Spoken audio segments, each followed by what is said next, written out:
ॐ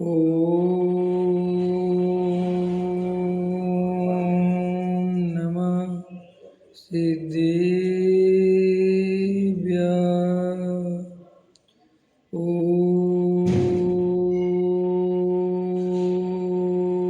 नमः सिद्धेभ्यः। ॐ नमः सिद्धेभ्यः। निर्मल ज्ञान परिटिया कम कलंक डहे भी। अपाल दऊ जेड़ परू ते परम पड़वे भी। सब करम मल अर प्राप्त कर निज आत्मा। जो लीन निर्मल ध्यान में नम कर निकल संतप्त मानत दांत हो। जिनके गुणों के गान वे वर्धमान मान जिन विचरे योगसार ग्रंथ है। गाथा नंबर 12 है। आत्मज्ञानी ही निर्वाण को प्राप्त करता है। ये चर्चा अपनी चल रही है। अप्पा अप्पौ जय मुड़ई तौड़ बाण लहेई।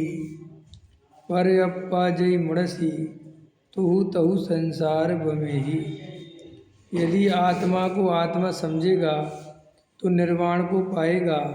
यदि पर पदार्थों को आत्मा मानेगा तो तू संसार में भ्रमण करेगा। यदि आत्मा को आत्मा समझेगा अर्थात भगवान आत्मा ज्ञान आनंद का पिंड ज्ञाता दृष्टा है, यही मेरा स्वरूप है, ऐसा ही मैं आत्मा हूँ, ऐसा आत्मा को समझेगा तो मुक्ति पाएगा। जिसने आत्मा जाना उसमें दृष्टि लगाकर एकाकार हुआ वह पूर्णानंद रूपी निर्वाण को पाएगा। तो भगवान आत्मा को अंदर में ज्ञानानंद चैतन्य सूर्य रूप जान और समझ। जुदे तत्व को जुदा जानते ही अल्प काल में निर्वाण पद को पाएगा। आत्मा ही आत्मा का घोलन करते करते निर्वाण को पा जाएगा। आत्मा चैतन्य ज्योति गायक है, ऐसा जानकर उसी में स्थिर होगा तो वीतरागता को पाएगा। बीच में व्यवहार आता है तथापि मोक्ष मार्ग में उसकी कोई उपयोगिता नहीं है। समझ में आया? व्यवहार मोक्ष मार्ग में उपयोगी नहीं है लेकिन आए बिना रहता नहीं है। और अज्ञानी वो व्यवहार मोक्ष मार्ग को निश्चय मोक्ष मार्ग का कारण जानकर छाती से लगा के रखता है। समझ में आया कि नहीं आया? एक मूल गाथा की टीका में आचार्य अमृतचंद्र देव की है ये कि व्यवहार क्रिया कांड को छाती से लगा रखा है जिसने। तो ये छाती शब्द क्यों डाला उनने? ये सोचना चाहिए कि भाई छाती से लगा रखा है का अर्थ क्या है कि अति प्रीति पूर्वक ग्रहण करता है। समझ में? छाती से अपन हर किसी को तो छाती से नहीं लगाते ना। जो अपना बच्चा होता है उसे छाती से लगा, मेरा प्यारा बेटा। अपना जो प्रिय होता है उसको गले लगाते हैं, हर किसी को तो गले नहीं लगाते। ऐसा अमृतचंद आचार्य देव ने समय सार की, अब वो मुझे गाथा याद है, उसकी टीका में लगा है, बाहरी क्रिया कांड व्यवहार चारित्र को जिसने छाती से लगा रखा है। समझे? तो ऐसे देखो व्यवहार करना चाहिए, ये करना चाहिए, ये भाषा गलत है। व्यवहार तो अपने आप वो जब जीव स्वरूप की ओर बढ़ता है तो वो रास्ते में पड़ता है लेकिन उपयोगी बिल्कुल नहीं। हम यहाँ से दिल्ली बम्बई जाएंगे, जयपुर जाएंगे तो रास्ते में बहुत स्टेशन पड़ेंगे, तो ये उपयोगी है क्या अपने लिए? आगरा पड़ेगा यहाँ से तो उपयोगी है, हमें क्या लेना देना। अपन ट्रेन में बैठे रहते हैं, कोई कहता आगरा आ गया, हमें क्या लेना देना। बैठे रहते हैं। और अगर रात का टाइम तो सोते रहते हैं।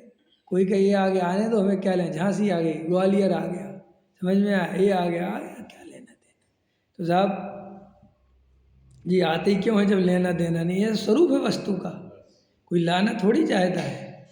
छठवें गुलिस्तान में मुनिराज रहना थोड़ी चाहते हैं, हमें तो तुरंत अपने स्वरूप में रमना चाहते हैं। तो लेकिन क्या करें, नहीं रम पा रहे तो वो छठवें गुलिस्तान में जाते हैं। छठवां गुलिस्तान करने का गुलिस्तान नहीं है, पुरुषार्थ पूर्वक छठवां गुलिस्तान नहीं होता है। छठवां गुलिस्तान तो गिरने का गुलिस्तान है, समझ में आया। तो गिरना पुरुषार्थहीनता से है। ऐसे ही दया दान पूजा भक्ति ये कोई पुरुषार्थ नहीं है, ये तो कमजोरी है। अपने स्वरूप में स्थिर नहीं होते तो ऐसा राग आए बिना रहता नहीं। लेकिन इस राग को किंचित मात्र भी करने लायक माने, इसमें उपादेय बुद्धि रखे, इसे मोक्ष मार्ग का हेतु जानकर, समझ में आया, इसमें एकत्व करे, इसमें धर्म बुद्धि करे तो कभी भी सम्यक की प्राप्ति नहीं होती। इतना हानिकारक है। इसलिए देखो गुरुदेव श्री ले रहे, तू भगवान आत्मा को अंदर ज्ञानानंद चैतन्य सूर्य रूप जान और समझ। जुदे तत्व को जुजा जानते ही अल्प काल में निर्वाण पथ को पाएगा। आत्मा ही, देखो ये सब देखना ध्यान से, एक एक लाइन बहुत गजब है। देखो निर्वाण की विधि चल रही है, क्या कह रहे हैं आत्मा ही आत्मा का घोलन करते करते, बस ये शब्द बहुत इम्पोर्टेंट है। बस ये आराधना का सार है। जो लोग बोलते हैं ना कि साहब आराधना कैसे बढ़ानी चाहिए, आराधना के लिए और क्या करना चाहिए, भाई ये करना चाहिए रात और दिन आत्मा का घोलन। घोलन समझते हो, घोलन, ये घोलन शब्द क्या है। जैसे आप चीनी घोलते हो ना दूध में, तो एकदम से नहीं घुलती है, ऐसे ऐसे घोलते रहो घोलते रहो। वो कई चीज़ें तो ऐसी होती हैं बहुत देर तक घुलती हैं, है ना। ऐसे इस घोलन शब्द का अर्थ है कि तुम जब समय मिल जाए, जितना टाइम मिल जाए, बस अपने स्वरूप का घोलन करो। स्वरूप का घोलन करो माने मैं तो त्रिकाली ध्रुव ज्ञायक भगवान आत्मा, उसको अपनी प्रतीति में लो, अनुभूति में लो, श्रद्धा में लो, ज्ञान में लो, चारित्र में लो। बस उस आत्मा आत्मा आत्मा आत्मा का घोलन, चिंतन मनन, बस बस। सब जीवों में भगवान है, सब भगवान है, बने बनाए भगवान है।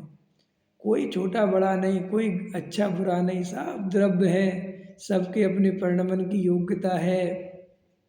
मुझे ये बात ख्याल में आ गई तो मेरी योग्यता बढ़िया है, समझ में आ गई, बस अब मैं तो अपने गायक का घोलन करता हूँ। सब जीवों में भगवान देखना और स्वयं को भगवान देखना, ये सब मोक्ष मार्ग के उपाय हैं। ये सब समझ में आया।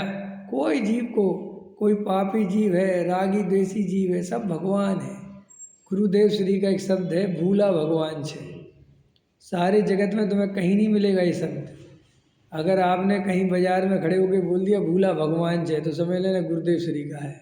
हूँ परमात्मा छूँ एम नक्की कर, हूँ परमात्मा छूँ एम निर्णय कर, एम हूँ परमात्मा छूँ एम अनुभव कर। ये गुरुदेव श्री ने जो अमृत वाक्य अपने को दिए हैं, ये तो मुक्ति, साक्षात मुक्ति मार्ग में निमित्त हैं।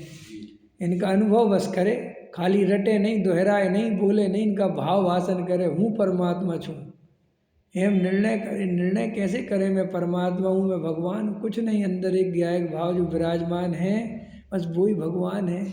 ये वर्तमान पर्याय में जो राग देश कसाय संकल्प विकल्प विचार प्रचार हो रहे हैं, ये मेरा स्वरूप नहीं है। और ये तो मैं अपने स्वरूप में नहीं रम पा रहा हूँ, तो ये होते हैं, इनका मैं करता धरता नहीं हूँ।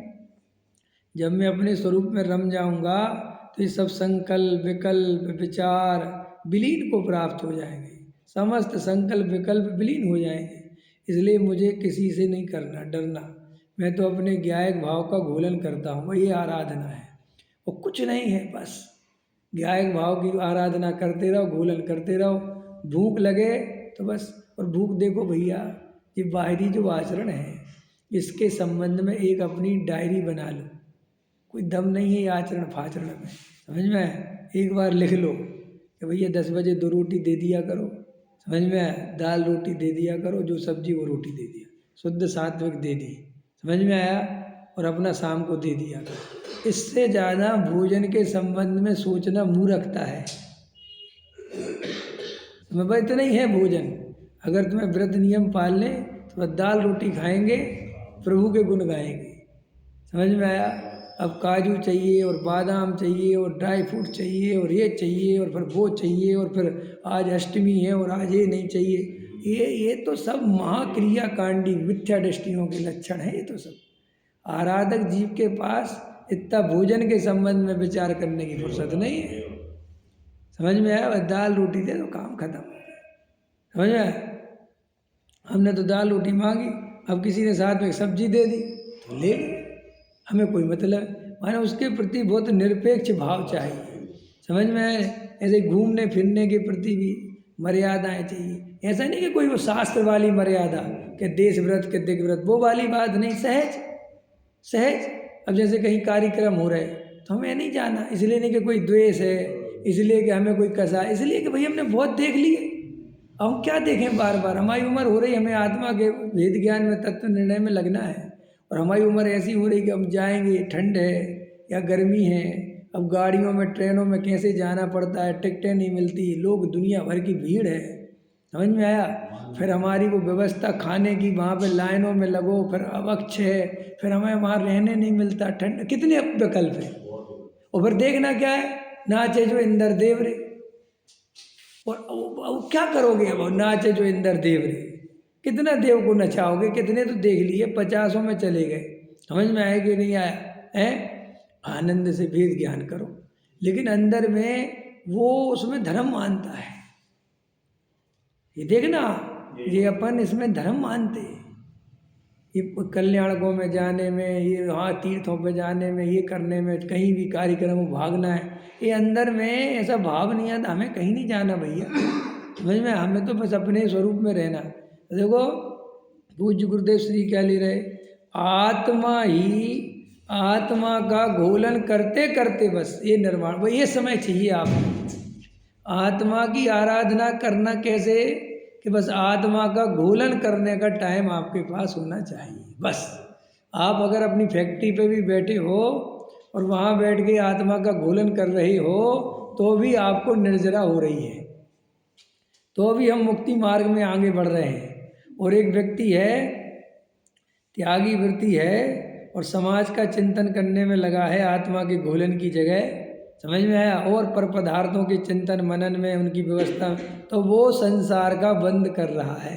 और बाहर से भले ही वो त्यागी वृत्ति है। समझ में आया? अभी मेरे पास खबर आई,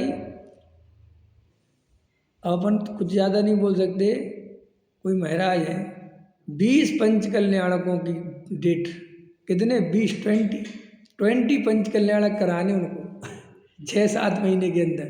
अब क्या होगा, इधर से उधर, उधर से उधर, इधर से उधर, इधर से उधर, इधर से उधर, इधर से। तो बोले साहब उनकी तो चलने की बहुत स्पीड है। आप समझेगा कि नहीं है? अब कोई कह सकता है कि देखो जी मुनिराज है, फलाना है, लेकिन आत्मा का घोलन करने का समय कहाँ है? समझ, जब आदमी इतनी व्यवस्थाओं से घिरा रहेगा कहाँ करेगा आत्मा का घोलन। तो आचार्य कहते आत्मा का घोलन करने के लिए जो निर्वृत्ति बताई थी, वो निर्वृत्ति यही थी कि जगत के झंझटों से छूट के एकांत में कहीं शांति से रह के आत्म आराधना में लगे रहना। और कुछ नहीं, आत्मा का घोलन चल रहा है शास्त्र के माध्यम से, भक्ति के माध्यम से, समझ में आया, स्वाध्याय के माध्यम से, प्रवचन के माध्यम से, ध्यान के माध्यम से। अब कुछ ही नहीं है, ना शास्त्र है, ना कोई गुरुजी है, ना कोई प्रवचन सुनने सुनाने की व्यवस्था है। अब कैसे करें? बस शांत बैठ जाओ, अपने स्वरूप को देखो कि साहब संकल्प विकल्प बहुत आते हैं, तो आने दो ना संकल्प विकल्प। देखने वाला मैं हूँ, ये तो दिखता है ना कि हाँ ये तो दिखता है, भाई देखते रहो। फिर वो साहब इधर के विकल्प आने तो, जहाँ के विकल्प आते हैं, ये भी स्वरूप का घोलन ही है। अपने टिके रहो उस पर, डरो मत, ये क्यों हो रहा है, ये क्यों हो रहा, सब चिंता ही मत करो आप। बस आप आत्मा का आत्मा में घोलन करते रहो। आपको लगेगा कि कुछ नहीं हो रहा, लेकिन वो धीरे धीरे घुल रहा है। समझ में आएगी नहीं? जैसे गुरुदेव श्री कहते थे, वो है ना लेडी पीपर, कि आप उसको घिसोगे तो आपको लगेगा क्या होगा इसमें, लेकिन उसमें इतनी चरपराहट है, इतनी चरपराहट है कि जब वो 64 बार घिस दो तो उससे ज़्यादा दुनिया में कोई चरपरी चीज़ नहीं। आया समझ में कि नहीं? लेकिन शुरुआत में तुम्हें सिखाओ तो इतना पता नहीं चलता। ऐसे अपन को लगता है विचारों से क्या होगा, शांति से बैठने से क्या होगा, हम ऐसी आत्मा आत्मा की जाप देंगे तो क्या होगा, अपने को ज्ञान देखते रहेंगे तो क्या होगा। अरे भैया तुम बैठो तो महीने 2 महीने, शांति तो रखो। एक भागने का कर्तृत्व का भूत लगा ना जीव को, तो हमें ऐसा लगता करो करो कुछ करो कुछ करो, तब तो ऐसे शांति से बैठे रहेंगे। जैसे अपन मंदिर में बैठे हैं और सब लोग पूजा कर रहे हैं, ठीक है कि नहीं, अर्घ चढ़ा रहे, पूजा कर रहे, श्रीफल चढ़ा रहे, मोक्ष कल्याणक मना रहे, ओ भगवान की जय जयकार, और तुम शांत से कुछ भी नहीं कर रहे और बैठे हो शांति से, ज्ञाता दृष्टा का अनुभव कर रहे। बताओ असली काम कौन कर रहा? लेकिन तुम्हें हमें कर्तृत्व का भूत है। अरे ये बैठने से क्या होता है, देखो सबरे तो अर्घ चढ़ा रहे और मैं आंख बंद करके बैठा, उन्हें मुझे अर्घ चढ़ाना चाहिए। समझ में? सबरी तो पूजा कर रहे और मैं देखो शांत होकर क्योंकि हमने शांत होने को धर्म का अंग माने ही नहीं। हमने कुछ नहीं करना धर्म का स्वरूप ये समझे ही नहीं। बोलते तो हमें कुछ नहीं करना, हमें कुछ नहीं धरना, लेकिन अंदर में आचार्य के देख कर्तृत्व का भूत पूरे टाइम चढ़ा हुआ है। कोई कल्याणक ना रह जाए, कोई तिथि ना रह जाए, कोई पर्व ना रह जाए, है समाज ना रह जाए, ये ना रहे, इसी में पूरा जीवन चला जाए। वो कहता है कि मैं धर्म करना चाहता हूँ। तो ये निर्वाण की प्राप्ति हम इसलिए नहीं होती कि हम धर्म के नाम पर बाहर लगे। देखो कितना अच्छा लिखा, आत्मा ही आत्मा का गोलन करते करते निर्वाण को पा जाएगा। अजय पूज्य गुरुदेव श्री का प्रवचन है ये। आत्मा चैतन्य ज्योति गायक है, ऐसा जानकर उसी में स्थिर होगा तो वीतरागता को पाएगा। बीच में व्यवहार आता है, देखो नहीं आता का निषेध नहीं है, आता है, नहीं समझ में आया, तथापि मोक्ष मार्ग में उसकी कोई उपयोगिता नहीं है। बोलो तो जब उपयोगिता नहीं है तो फिर व्यवहार करें कि नहीं करें? ये मिथ्यात्व है, ये भाषा मिथ्यात्व की है। जब आप करने वाले नहीं हो, आप क्यों बार बार कहते हो करें कि नहीं करें, करें करें? आप समझ रहे हैं? मैं नहीं समझ रहे।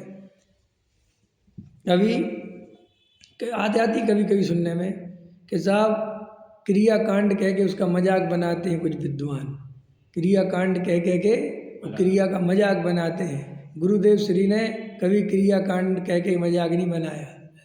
कौन से कह रहे हो, किससे कह रहे हो? समझ में आया कि नहीं आया है? आज तुम्हें क्रिया की महिमा आ गई तो तुम क्रिया की महिमा बताने लगे, और अभी 50 दिन पहले तुम ही क्रिया कांड की उड़ा रहे थे। नहीं समझ में आया? लेकिन वक्ता होश में तो है नहीं कि वो 50 दिन पहले क्या बोला और आज क्या बोला। समझ में आया? जब जैसा भूत चढ़ गया वह वैसी बातें बनाने लगे। कभी समाज सुधारक का भूत चढ़ गया तो समाज जरूरी है भैया, ऐसा नहीं है, बच्चों में संस्कार देना जरूरी है, बहुत जरूरी है, फलां टेका दुनिया भर। और कभी भूत चढ़ गया, अरे साहब कुछ नहीं होता, अंजन चोर को ही मुक्ति होती है। अब वो चाहे श्रोता जो है वो बहुत कंफ्यूज है। अब श्रोता इसलिए कंफ्यूज है कि वो अंधा भगत है, वो देखता ही नहीं कि भैया ये हो क्या रहा है। इसलिए जागृत पुरुष से ही अपने को तत्व समझना। जो खुद बेहोश पड़ा है, कभी कुछ कहता है कभी कुछ कहता है, जिसका एक धारा ही कंटिन्यू नहीं है। अब गुरुदेव श्री बोले साहब जो है, गुरुदेव श्री ने क्रिया कांड का कई मजाक, वो गुरुदेव श्री कहते थे क्रिया होती है होती है। अरे भैया पंचम गुण स्थान के पहले कोई क्रिया ही नहीं होती। और गुरुदेव श्री जो कह रहे हैं वो तो ये कह रहे हैं कि जिस जीव का पंचम गुण स्थान हो जाएगा उसके नियम से प्रथमा आदि के परिणाम हो जाएंगे, उसके जीवन में वैसा आचरण हो जाए। लेकिन वो तो पंचम गुण स्थान से ही चालू होता है, चौथे गुण स्थान में कोई क्रियाकांड है ही नहीं। समझ में आया? चौथे गुण स्थान में तो सामान्य सदाचार है, बिल्कुल सामान्य सदाचार। कुगुरु कुदेव कुशास्त्र का त्यागी होता है, सप्त व्यसन का देह से त्यागी होता है, पूरी तरह भाव से त्यागी नहीं होता, प्रतिज्ञा रूप त्यागी नहीं होता वो। क्यों? आप कहोगे कैसे? अगर वो सप्त व्यसन आदि का प्रतिज्ञा रूप त्याग करे तो उसको प्रतिज्ञा आ गई ना, उसके कुछ संयम आ गया ना, तो फिर इतना तो लिख देते कि इतना संयम है, लेकिन उन्होंने क्या लिखा, पूर्ण असंयम है। 5वें गुण स्थान में क्या लिखा, उदय प्रतिज्ञा को भयो प्रतिमा ताको नाम।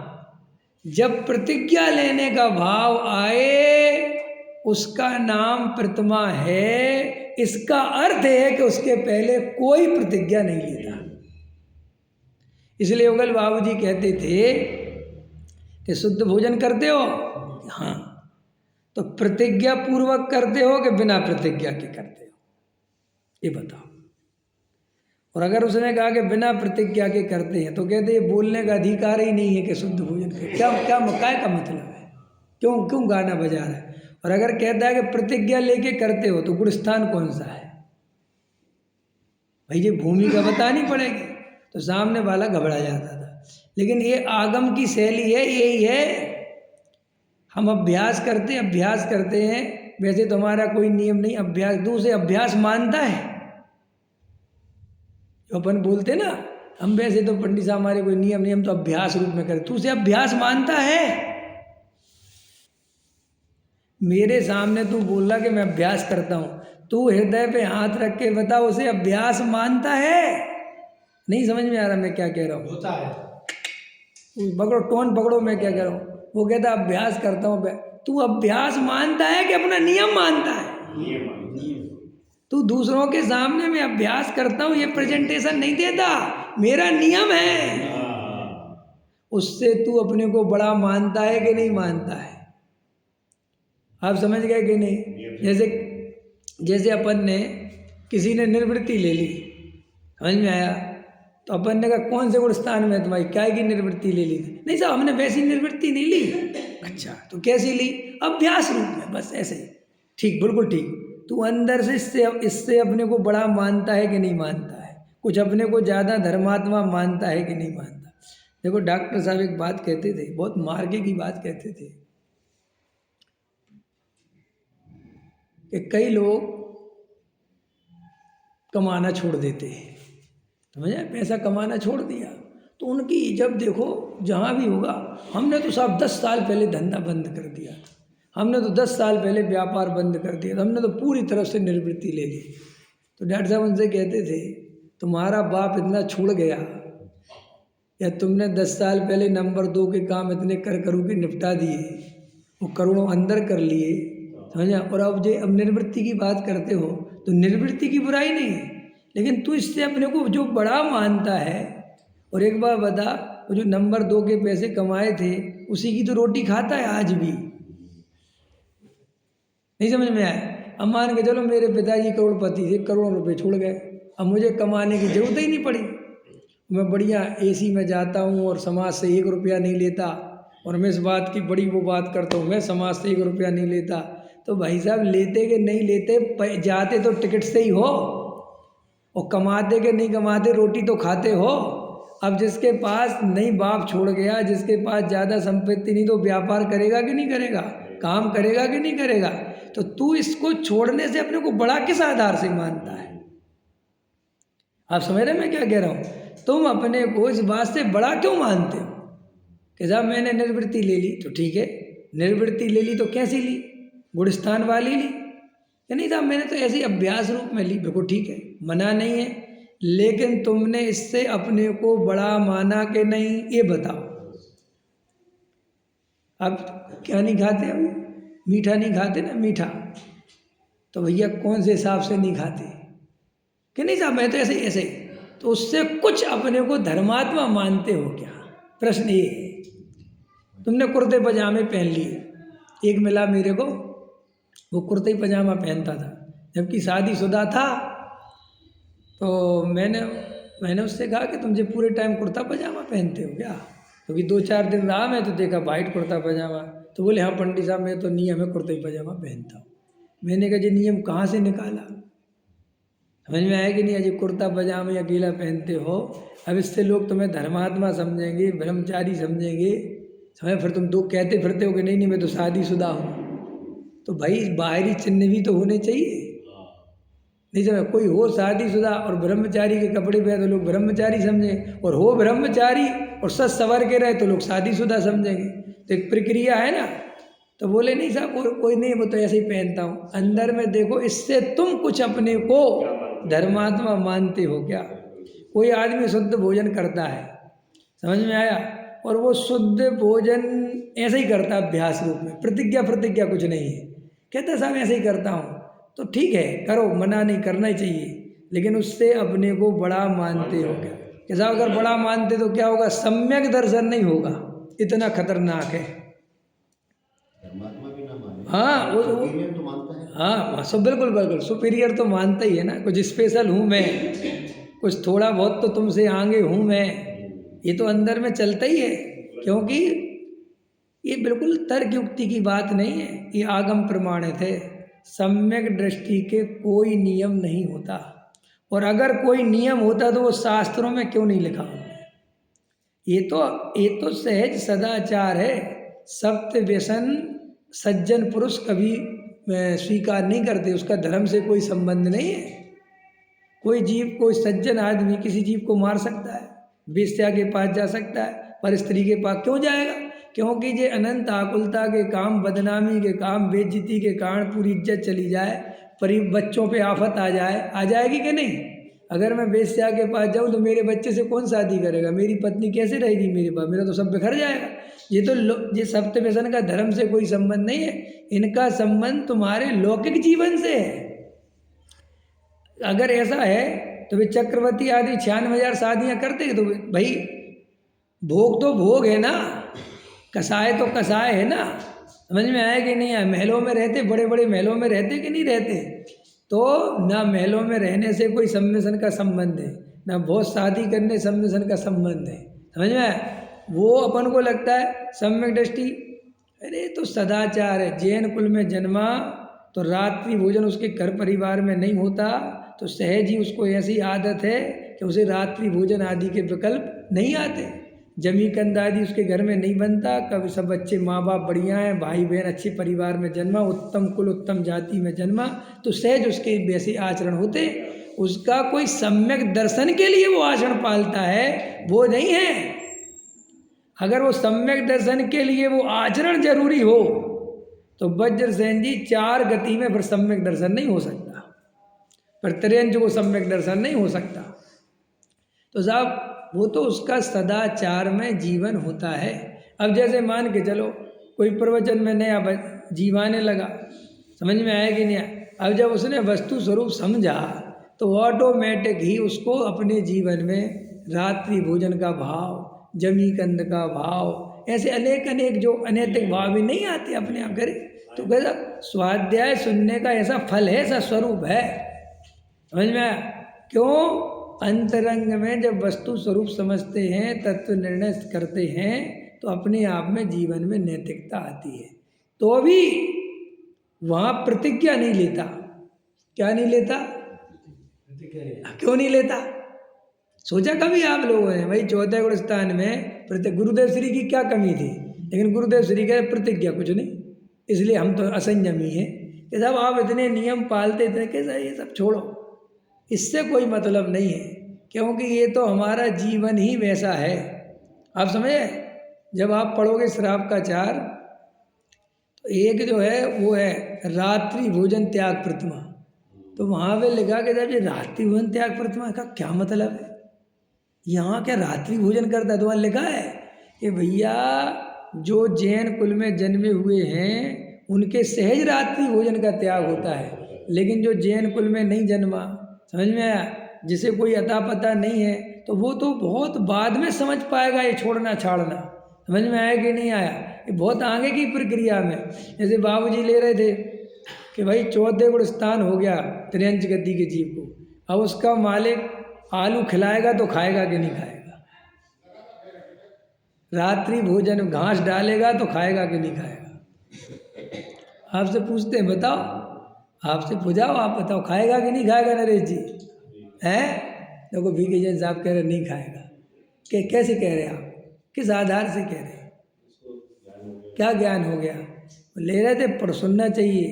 भैया उस त्रियंच गति के जीव को आत्मा का ज्ञान हो गया, लेकिन किस में जीव है किस में जीव नहीं, ये थोड़ा ही तो ये। अच्छा तुम एक बार बताओ, ये आलू नहीं खाना चाहिए, ये तुम्हें अपने आप ज्ञान हो गया था? रात्रि को कोई चिड़िया या कबूतर को तुम पानी रखो हाँ या दाना डालो तो नहीं खाता। लेकिन वो जानवर की बात कर रहे थे कि जो जानवर होते हैं, गाय है, बैल है, भैंस है, अब उसे चारा डालेगा तो वो खाएगा कि नहीं खाएगा? उसका मालिक सानी बना के रखेगा। सानी तो समझते हो तुम लोग? तुम्हें इतना डर लगता है, इतना भय लगता है, नहीं नहीं नहीं ऐसे कैसे कैसे क्या क्या कह दे। अरे भाई चौथे गुणस्थान का वो स्वरूप ही नहीं है। समझ में आया कि नहीं आया? हम उसको, लोग समझते ऐसी बातें नहीं करनी चाहिए, इससे स्वच्छंदता बढ़ती है सर। लेकिन मैं ऐसा कहता हूँ कि अगर हम ईमानदारी से जैसा स्वरूप है हम वो नहीं बताएंगे तो छल नहीं है, ये मायाचार नहीं, हम सच्चाई नहीं बताएं। आदमी को अंदर से बेचारे को, एक बार आपको याद है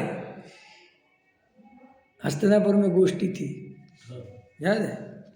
तो वहाँ पर मेरे पहले एक वक्ता बोले हमें भरत जी से छल ग्रहण नहीं करना चाहिए। समझ में आया? भरत जी ने शादी करी, इससे हमें कोई लेना देना नहीं है ना। भरत जी के 6 खंड थे, हमें इससे कोई लेना देना नहीं। हमें केवल भरत जी की वो परिणति देखनी चाहिए। कौन सी? वो जिसमें वो ध्यान करते थे और अंगूठियाँ गिर जाती थी। समझ में आया? और बस वो मुनि राजों के लिए आहार के लिए खड़े हो जाते थे, उनकी धोती ग्रहण करो। समझ में आया? ऐसा बिल्कुल मेरे पहले बोले। उसके बाद मेरा था, मैंने कहा कौन से ग्रंथ से पढ़ के बताया आपने कि ऐसे ग्रहण करना चाहिए? कहाँ लिखा है? वो सब बैठे थे बड़े बड़े विद्वान। समझ में आया? बताओ कहाँ लिखा? हमने कहा ये ऐसे व्यक्तित्व ग्रहण नहीं होता है। भरत जी की धोती अकेले पकड़ोगे कि और भी पकड़ना पड़ेगा? कि क्यों? कि जब मैं चौथे गुणस्थान में होऊंगा तो मुझे अगर मुनिराज को आहार देने का भाव आएगा तो शादी करने का भी भाव आएगा। वो तो पूरा व्यक्तित्व बनेगा ना। ऐसा थोड़ी है कि मुझे खाली वही भाव आएगा।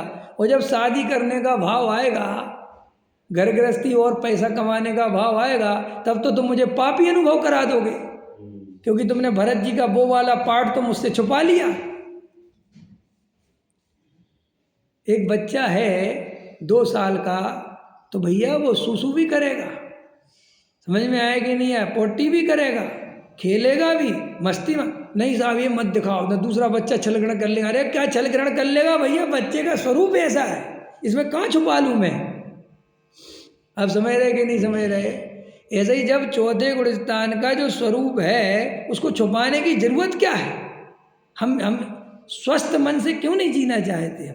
हमें डरा धमका के क्यों जीना चाहते हैं? बोलो। अंदर में विचार करना चाहिए ना कि भाई हमारे अंदर में हम ईमानदार बने ना, हम क्यों डर डर के जिए? हमें चौथा गुणस्थान समझाओ भैया, क्या क्या राग आता है, कैसे होता है? राग आता है ये समझाओ, राग में एकत्व नहीं है ये समझाओ। जैसे गुरुदेव श्री समझा रहे ना यहाँ कि व्यवहार आता है, आए बिना नहीं रहता, लेकिन मोक्ष मार्ग में उसका कोई उपयोग नहीं है। और अपन उपयोगी मानते कि नहीं? बोलो। अरे गुरुदेव श्री जितना कठोर, समझ में आया? और जितनी ताकत से ये व्यवहार का निषेध करने की ताकत मेरे में क्या किसी में नहीं है उनके बाद। हम लोग तो बहुत ढीले पड़ जाते हैं। आप गुरुदेव श्री को सुनोगे तो घबरा जाओगे। और गुरुदेव श्री ने कोई स्थापना विस्थापना नहीं करी व्यवहार की।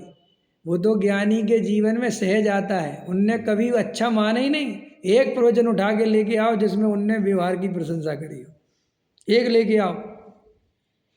और मैंने कई दफ़े कहा, आप लोगों को याद हो कि गुरुदेव श्री को ये कहा जाता था कि अगर आप व्यवहार की थोड़ी प्रशंसा करेंगे तो लाखों आदमी जुड़ने के लिए तैयार है। बाल ब्रह्मचारी थे, कभी उन्होंने अपने आगे बाल ब्रह्मचारी नहीं रखा। हाँ, वो आप व्यवहार की प्रशंसा क्यों करवाना चाहते हैं? आपको पता है, एक विद्वान मेरे को मिले, मैं सब बता देता हूँ बातें गद्दी पे। मेरे से बोले व्यवहार को अपन को पूरी तरह नहीं उड़ाना चाहिए, व्यवहार को रखना चाहिए, व्यवहार की प्रशंसा करनी चाहिए। गृहस्थी हमने कि क्यों बोले, इससे व्यवहार ही जुड़ता है। समझ में आया? हाँ, हमें थोड़ा शराब का 4 बजे इससे व्यवहारी, तो इसका मतलब तुम्हें ये व्यवहारी जोड़ना है, तो इसके लिए तुम जो मोक्ष मार्ग नहीं है, जो असत्यार्थ है, अभूतार्थ है, उसको प्रयोजनभूत बताने लगोगे। हम व्यवहारियों को खुश करने के लिए परमार्थ छोड़ दें और व्यवहार में उतर आए, यही हो रहा है ना। और आजकल तो वो विवाहभासी टाइप के हो गए, थोड़ी निश्चय की भी बात करो और थोड़ा व्यवहार की भी बात करो। व्यवहार ऐसा मत करो, व्यवहार उड़ाओ मत। अरे छाबड़ा जी ने लिखा, जय सेन आचार्य की मूल गाथा पढ़ लेना, समय सार की, उसमें लिखा है, इस जीव को अनादि काल से व्यवहार का पक्ष है, अनादि काल से क्रियाकांड का पक्ष है, और इसे जरा सा भी व्यवहार को भूतार्थ कहो तो ये तुरंत पकड़ लेता है, 1 सेकंड नहीं लगाता पकड़ने, 1 सेकंड। आया समझ में? तो हमें आगम के आलोक में ईमानदार होना चाहिए, वस्तु का जो स्वरूप है वो हमें क्लियर होना चाहिए। चौथा गुणस्थान जो है सो है, चौथे गुणस्थान में 96,000 शादी करने का राग आ सकता है, ये स्वरूप है क्या? इसमें डरने की क्या बात है? जो आपके हमारे अंदर से गिलानी भाव क्यों नहीं निकल रहा, ये दीनता का परिणाम क्यों नहीं निकल रहा? पता क्यों नहीं निकल रहा? क्योंकि हमारी पढ़ाई हमें दीनहीन होके कराई गई। हमें रात और दिन गद्दी पे बैठ के पापी पापी पापी पापी पापी पापी, और कोई महापुरुष भगवान कहने वाला मिला था तो उसे निश्चय ने के खाते में डाल के, और तुम स्वच्छंदी मत होना, ये बातें लगा लगा के फिर कमज़ोर कर दिया। जैसे तैसे जीव थोड़ा सा अपने को ऊपर उठा के अनुभव में जा रहा था, थोड़ा मजबूत हो रहा था, उसका कॉन्फिडेंस बढ़ रहा था कि अरे मैं स्वयं भगवान हूँ, इतने में पर्याय की हीनता की चर्चा कर करके, और जबकि उसकी कोई गलती नहीं है। आपको लगता है चौथे गुणस्थान में अगर आपको खाने पीने का राग आता है तो कोई आफत नहीं है। जब भरत जी खीर बनवा सकते हैं तो हम थोड़ा सा हलवा बनवा लें तो कोई बहुत आफत नहीं आ गई है, नहीं समझ में आया? लेकिन भेद ज्ञान परिणति में रहता है, सम्यक दृष्टि की श्रद्धा में, उस हलवा में सुख बुद्धि नहीं रहती, ये जागृति चाहिए। लेकिन हमें क्या दिमाग में आ गया कि श्रद्धा तो अपनी पता नहीं, वो हलवा खाना बहुत बड़ा पाप समझ के वो हलवा छोड़ो, और वो भेद ज्ञान एक तरफ रखा रह जाता है। क्योंकि हमें ऐसा लगता है कि हलवा खाने वाले की हलवा में सुख बुद्धि होगी तभी खाएगा, वरना खाएगा क्यों?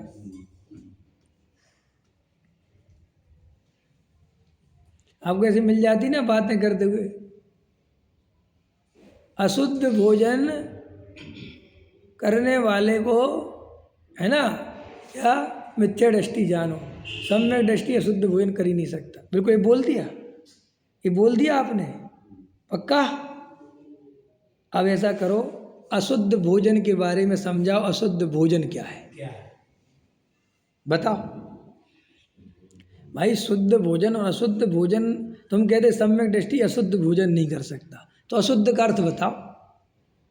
मर्यादित आटा खाएगा, मर्यादित मसाले खाएगा, समझ में आएगा? और जब सवरई मर्यादा का खाएगा तो वो असंयमी क्यों कहा जाता है? फिर उसको असंयमी क्यों कहते हैं? चौथे गुणस्थान वाला असंयमी गुणस्थान का नाम ही असंयम गुणस्थान है।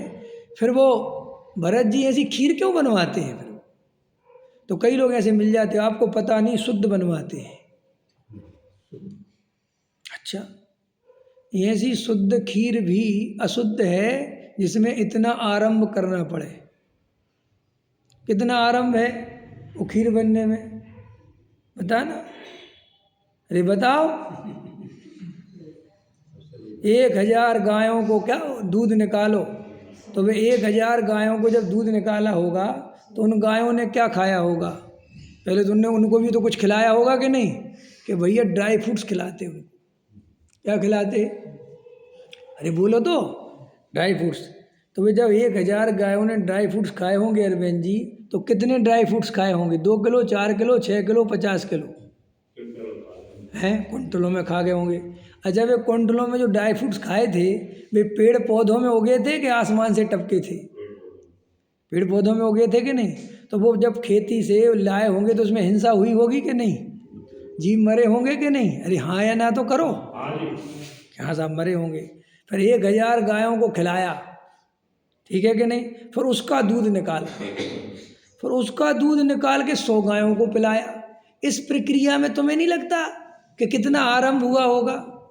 लेकिन हमारे दिमाग में ऐसे भर दिया, हम इतने इतने बच्चों जैसी हरकतें हैं अपनी। नहीं साहब, खाते तो शुद्ध हैं, फिर भी दूध कैसे शुद्ध होता है उनके? मेरे को समझ में नहीं आ रहा ऐसा राग क्या काम का जिसमें इतना आरंभ करना पड़ जाए। अरे नहीं खाते खीर तो कोई आफत आ जाती। और सुनो, ये हमने नहीं लिखा, ये शास्त्रों में लिखा हुआ है, आचार्यों ने बताई। तो आचार्यों को नहीं समझ में आया कि हम ऐसी खीर बताएंगे तो अज्ञानी छल ग्रहण कर लेगा। भाई प्रथमान योग में एक पार्ट छुपा ही लेते ना, वो उनकी शादी करने का, उनके राग का, सजने संवरने का, उनकी रानियों का, ये पार्ट ही नहीं लिखते।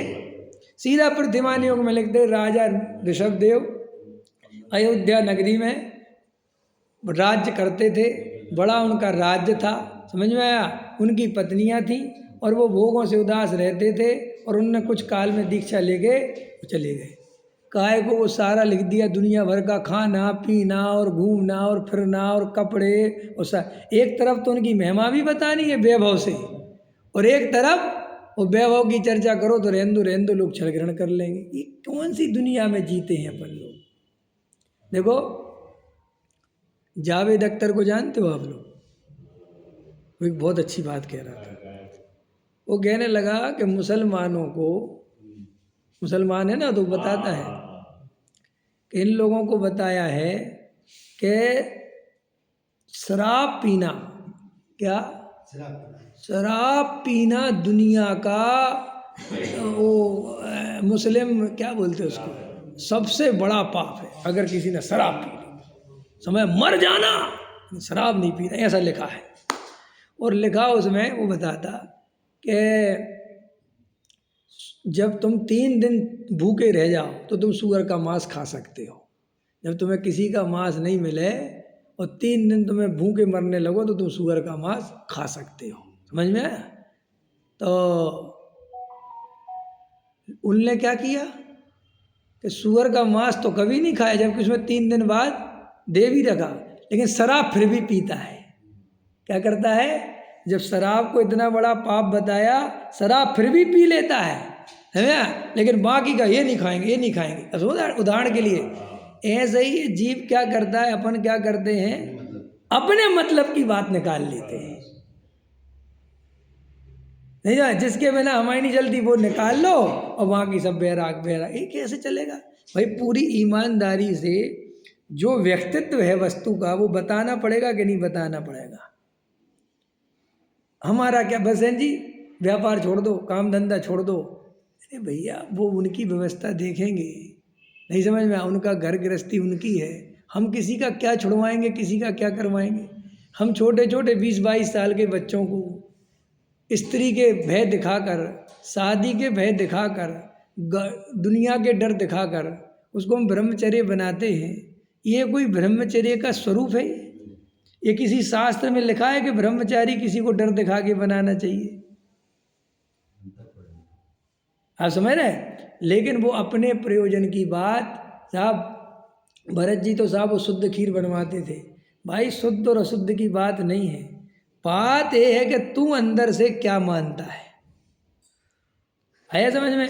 अशुद्ध भोजन नहीं करना चाहिए, तो अशुद्ध भोजन का अर्थ तो पता हो कि भाई अशुद्ध भोजन क्या, नहीं समझ में? अब कई लोग शुद्ध दूध पीते हैं, समझ में आया? और आप दिल्ली आ गए, समझना मेरी बात। अब आपको शुद्ध दूध नहीं मिल पा रहा है यहाँ, और आपके लिए शुद्ध दूध 12 किलोमीटर दूर से लाना पड़ रहा। अब मुझे बताओ, उस समय आपका विवेक कहाँ है? इतना विवेक तो होना चाहिए कि अगर मेरे लिए इतना दूध इतनी दूर से आएगा, इसकी जगह मैं 8 दिन यहाँ रहूँगा तो दूध ही नहीं पीऊँगा, और क्या हो जाएगा, दूध के बिना कुछ आफत आ जाएगी क्या। तो जो वास्तविक जीवन में आत्म साधक जीव होते हैं वे न क्रियाकांड के लोलुपी होते हैं, न खाने पीने के लोलुपी होते हैं, न वे त्यागी के लोलुपी होते, न भोगी होते हैं।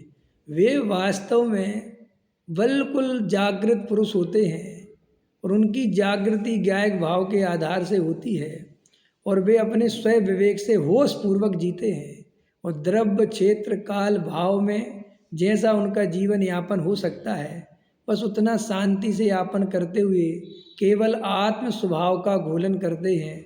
ना तो दुनियादारी को सोचते हैं, न संयोगों को सोचते हैं, न बस जीवन में जितनी ज़्यादा से ज़्यादा चित्त में शांति रहे उन कार्यों को अपनाते हैं। एक महाराज मिले हमें, तो वो दूध नहीं पीते थे, उन्हें दूध क्यों छोड़ रखा है हमने कि जो गाय असंयमी होती है वो किसी के साथ ही संबंध स्थापित कर लेती है, वो तो उन्हें कि वो तो उनकी चीज बनती थी कि वो उनके घर में ही रहते थे सारे जो है बैल होता था।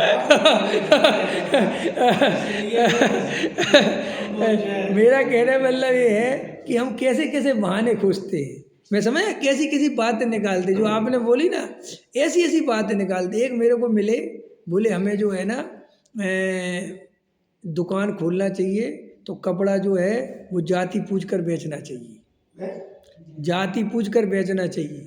हमने कहा कर लिया धंधा, समझ आया। बोले तुम्हारी अगर किराने की, तो सच्ची घटना है, बोले किराने की दुकान हो और तुम्हारे पास कोई मुसलमान आए तो उसे मसाले वगैरह नहीं बनना, वो नॉन वेज बनाएगा और उसमें मसाले डालेगा, तुम्हें पाप लगेगा।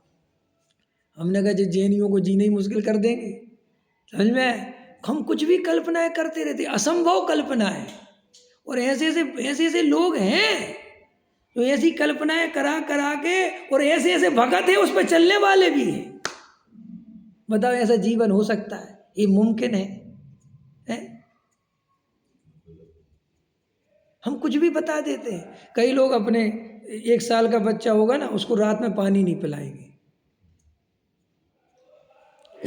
हम ऐसे ही पालेंगे, उसको दूध नहीं पिलाएंगे।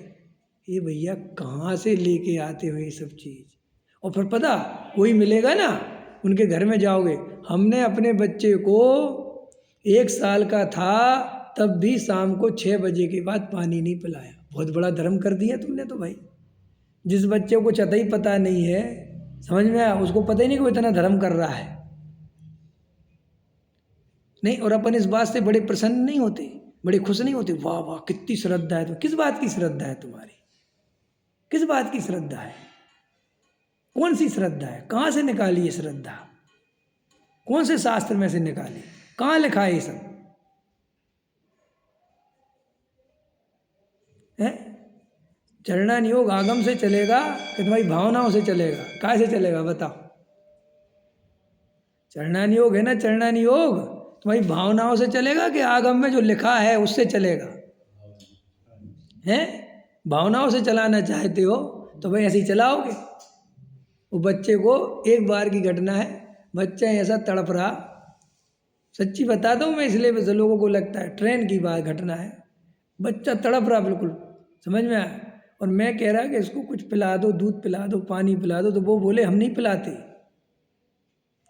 मैंने कहा कौन सी बुद्धि है भाई, कहाँ से निकालते हो ये सब।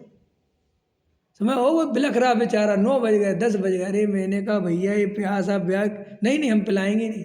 2 साल का भाई बच्चा, और वे सोचते हम पक्के जैनी। जब जैनी हो तो क्या मूर्ख हो। ऐसा सिखाता है जैन धर्म, ऐसे नियम पालना सिखाता है। कहाँ से निकाले, कौन से शास्त्र निकाले तो बताओ, हम भी देखें कहाँ लिखी ये सब बातें। कृतकार्यत अनुमोदना, ये पता है आपको कृतकार्यत अनुमोदना क्या होती है? कुछ आता ही पता नहीं। सब हमारी बुआ है, मैं तो अपनी बुआ कह रहे, हमारे फूफा जी हैं। अब बुआ ने दुनिया भर के नियम ले रखे, अभी फूफा जी आ जाते हैं, हम तो देंगे नहीं रोटी तुम्हें। 7 बज गए, समझ में? अब कई दफ़े लड़ाई हो जाती है कि नहीं हो जाती? पत्नी है भाई, पत्नी है, वो क्या करे कि तुमने ले रखे तो मुझे तो दे दो, कि नहीं मैंने सब तरह के 9 बार से त्याग कर दिया। समझ में आया कि नहीं? अब आप वही रखा, तू एक काम कर, जब त्याग कर दिया तो निकल ले यहाँ से। वो सच्ची बात। तो ऊपर ऊपर ऊपर रख दिया कि लाओ अपने जाओ करो। और सुनो, अंदर वो आए तो है नहीं, तो चिंता उन्हीं की लगी रहती है। देखियो, फिर बहू से पूछती फिरेंगी, देख खा लिया तुमने, ऐसे दे दिया था, उनको ये पसंद है, तुमने ऐसे। अब देखिए क्या है जीव की दशा। हम लोग तो बैठ बैठ के सोचते रहते जीव का हो क्या रहा, बताओ। एक कमरा में 3-4 कर्मचारी बैठे हुए थे। अरे अब रहने दो, समझ में आया कि नहीं आया, जो कोई बात है, छोड़ो छोड़ो। मेरा कहना मतलब ये है कि अपने को अंतरंग में ऐसा समझना चाहिए कि जो लकीर के फकीर नहीं बनना। समाज में जे और सुनो, ऐसे ढकोसले तुम पैदा करोगे तो एक नपुंसक समाज बना दोगे तुम। ये ढकोसली समाज बना दोगे, ये मायाचारी समाज बना दोगे। क्यों मायाचारी समाज बनाना? क्यों ईमानदारी नहीं बताते कि सत्य है, ऐसे चलो, तुम्हारे शुद्धि की वृद्धि करो, 5वां गुण स्थान होगा तभी नियम आएगा। बोलो ना, क्या डर है? क्यों पहले नियम लदवाना चाहते हो लोगों पे, है? लेकिन कोई ऐसी बात करे तो मैंने तो ठेका ले लिया पूरे भारत देश का कि साहब एक आदमी तो स्वच्छंदी चाहिए ना। सबरे व्यवहाराभासी हो जाएंगे तो कैसे काम चलेगा? एक निश्चयभासी सही। लेकिन मुझे ऐसा लगता है कि ढकोसले से आदमी बेचारा कभी सम्यक दृष्टि नहीं हो पाएगा, क्योंकि जिसकी परिणति में ये डर चल रहे हैं, भय चल रहे हैं, मायाचार चल रहे हैं, वो मैं भगवान हूँ ऐसा अनुभव करेगा तो करेगा कैसे? ऐसी श्रद्धा करेगा तो करेगा कैसे? भाई साहब, मैं स्वयं भगवान हूँ, इस श्रद्धा करने के लिए जो वर्तमान परिणति में राग द्वेष कसाएं भरी पड़ी हैं, उससे दृष्टि हटाकर, उसे अपना ना मानकर, उसके कर्ता धर्ता ना बनकर अपने ध्रुव की श्रद्धा करता है, मैं भगवान हूँ, तब भगवान की दृष्टि होती है। अगर वो राग देश को कसाय को देखता रहे, 3 काल में उसे भगवान की अनुभूति नहीं हो सकती, आत्मा की अनुभूति नहीं हो सकती। आचार्य भगवंतों ने इतना भेद ज्ञान कराया, पढ़ो समय सार, समझ में आया कि हे भाई, ये मोह राग देश को तू अपना स्वरूप क्यों मानता है? ये तो एक समय का विकार है, हटा तू तो एक ज्ञायक भाव है। ये अनुभूति कराने के लिए उन्होंने कितना मजबूत कलेजा करा आचार्य भगवंतों ने, जो स्वयं ऐसी चर्या पालते हैं, ऐसा निर्दोष जिनका आचरण है, वे कहते हैं कि तू राग देश से भिन्न, तू ज्ञायक भाव है, छोड़े क्रिया फिरिया। वे कहते हैं जो 4 हाथ जमीन देखकर चलते हैं। कैसे ज्ञायक की महिमा होगी जिनके चित्त में रंच मात्र भी क्रिया का पक्ष नहीं है? और अगर जिन साधुओं के क्रिया का पक्ष है, वे सच्चे साधु नहीं है। ये है जैन शासन। यहाँ डरने डराने का काम, अरे अगर अपन जैन धर्म में भी डराया जाएगा तो अन्य मतियों में और हम में क्या अंतर है? अपन पता है, विकास कीर्ति दिव्य कीर्ति एक IAS बनाता है, वो दिव्य दृष्टि कोचिंग लेता है। वो कहता है कि जैनी संख्या में कम क्यों है, समझ में है? तो उसमें उसने कई कारण गिनाए, तो उसमें एक कारण ये गिनाया कि जैनी कभी धर्म परिवर्तन में विश्वास नहीं करते। कितनी बड़ी बात है। हम किसी का धर्म परिवर्तन नहीं कराते कभी भी, हम कभी किसी को कुछ नहीं कहते। आज तक तुम किसी को कहते हो कि दिगंबर धर्म स्वीकार कर लो? करते हो? बोलो। गुरुदेव श्री ने किसी को कहा था क्या? नहीं। गुरुदेव श्री के तत्व के प्रभावित हो के लोगों ने अपना श्वेतांबर मत छोड़ के, वो अलग बात है। लेकिन हम किसी को पैसा दे के या लालच दे के या पद दे के कभी किसी का धर्म परिवर्तन कराने विश्वास नहीं कर। और ये तो करते ही नहीं, कोई अपना धर्म छोड़ के जाए तो उसके पीछे नहीं पड़ते। तो जा भैया, हमें क्या लेना देना। जैन धर्म तो एक एक पर्याय की स्वतंत्रता वाला धर्म है, यहाँ कोई किसी का है ही नहीं। आप हमारे हो क्या? तुम हमारी समाज हो। ये मान्यता जैन धर्म की नहीं कि हमारा तुम्हारा समाज। जैन धर्म कहता कोई किसी का ही नहीं है, एक तरफ दूसरे तरफ का नहीं है, यही वस्तु का स्वरूप है। यहाँ मेरा तेरा समाज है ही नहीं। ये हमारे दिगंबर भाई हैं, कोई हमारा तुम्हारा नहीं है।